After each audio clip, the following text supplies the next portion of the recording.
Okay, welcome to PSC 1011, American Government. So for 10 weeks, we are going to look at our government. And you have to be watching the news. And I'm not talking scrolling little sound bites on your TikTok. No, I'm talking news. So you can listen to podcasts if you're out and about or you just want to listen to something. You can watch news. It needs to be reputable.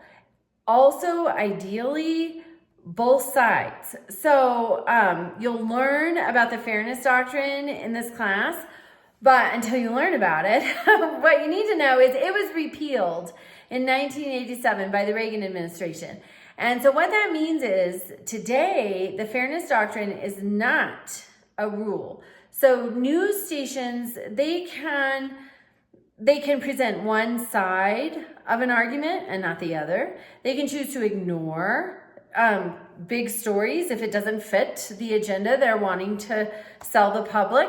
So think of it when you have two friends. If something happens with those two friends, they're each going to have their own side of the story. And the truth, hopefully, is somewhere in the center of all that. That's what you've got to do with news. So I really suggest that you consume news from a source that you think, yes, everything they say is the truth. And then you consume news from a source that maybe it's like nails on a chalkboard, it drives you a little nuts, but it's reputable. That's the key. It must be reputable. So, but start consuming news because current events are going to tie into our study and they will impact our study and they'll impact how you have the ability to understand your government, because your government was meant to, just like chapter 1 that we're reading this week, it's meant for you to engage, and you cannot engage if you don't know what's going on. So you've got to consume news. And it'll make this class more interesting and fun too. Okay, so this week the text is linked in the syllabus. This week you're going to read chapter 1 and chapter 3. At the end of the chapters are the critical thinking questions. From chapter 1, I want you to answer questions 12, 14, and 15. I want 3 complete sentences for each one. If you do not have 3 complete sentences, it is impossible to get full credit. Each one. Then in chapter 3, you're just doing one question. It's question 20 in the critical thinking questions, but there are 3 components to question 20.